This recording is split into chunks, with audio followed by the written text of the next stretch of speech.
For the US, it is the most important military alliance in Asia, and it may now be under threat. Since World War II, tens of thousands of American troops have been stationed in Japan. Their presence and their purpose has been increasingly questioned, and now more so than ever, by the new government in Tokyo. Today, Japan's foreign minister held closed-door meetings with the US Defense Secretary Robert Gates, while on the southern island of Okinawa, the US airbase has met growing opposition, local and national. Our Asia correspondent, Alistair Leithard, reports from Okinawa.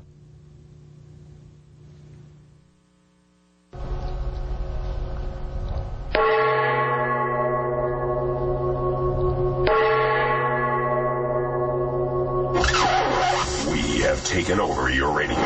We are now in control. 3, 2, 1.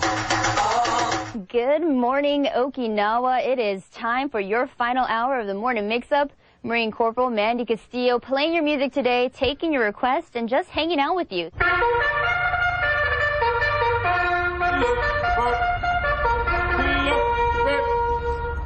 Pivot, left, right.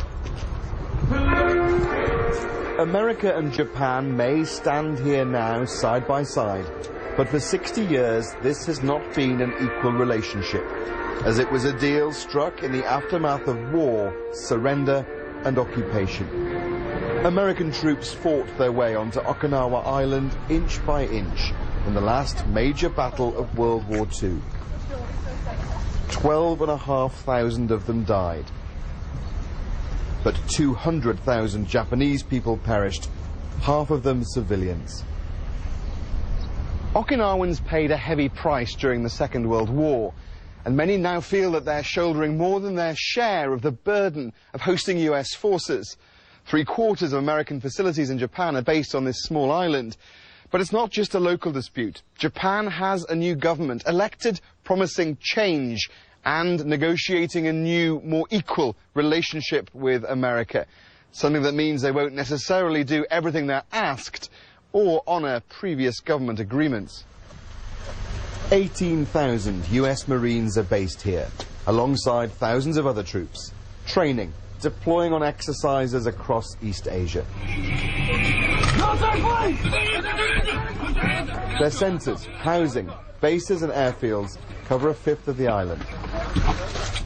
We provide the Japanese government with a credible deterrence force. Credible meaning highly effective, highly trained, and very mobile force that really is strategically located. But at a cost. The Japanese pay $4 billion a year to host America, and the constant noise from aircraft buzzing the island is a major cause of complaint. Over the years, the population has grown. Where once there were just fields, Futenma Air Base is now completely surrounded. There's even a school right on the perimeter fence. There was an air crash nearby 5 years ago, and although US safety rules have been improved, people say it's a constant worry. A deal was done between governments to move Futenma Base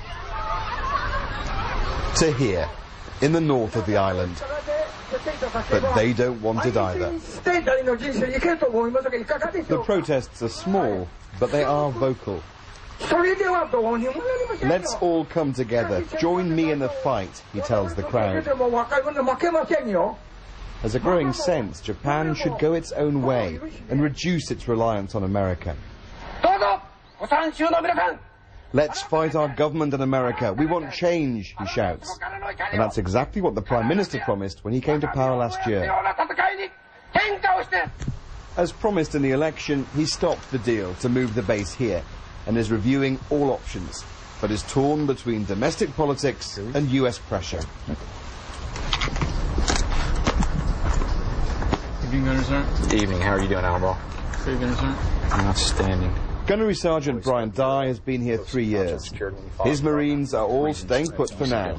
Previous plans to restructure forces are all on hold. Hello, konbanwa. Nice to meet you. Good to see you. Yankee desu ka? Hi, Genki desu. Japan is a popular family posting. Good. How are you? Fine, thank you. US troops don't stay behind the wire. They mix with local people and eat in the local restaurants.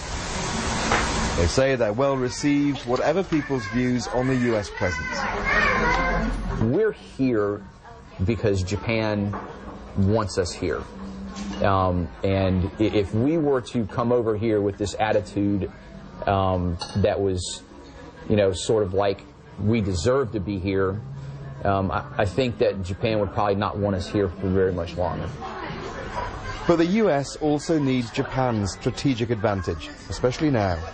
Asia is going through a period of historic strategic change in the balance of power, and I think having the United States, an outside power, engaged here will help this process proceed. Obviously, the rise of China is something that we all welcome, but as it rises economically, there's also many questions about the military modernization program and the transparency, or lack thereof, that has gone along with that. Generations of Okinawans have made a living out of the US military. Horiyuki Issa works at Futenma Air Base today. His father, Chunchiro, is now retired. They accept the large American presence here in exchange for the money they bring. It's not just because I worked on the base that I am in favor of the Americans being here. It's very important, not just for the security of Japan, but also for the security of the entire region. But he doesn't know if there'll be the chance for 2-year-old Shunpai to follow the family tradition. The future of US forces here depends on the military alliance continuing and the direction Japan's new government wants to take the country. Alistair Leithhead, BBC News, Okinawa. And pictures, by the way, by our Asia cameraman, Darren Conway. Much more ahead here on BBC World News America.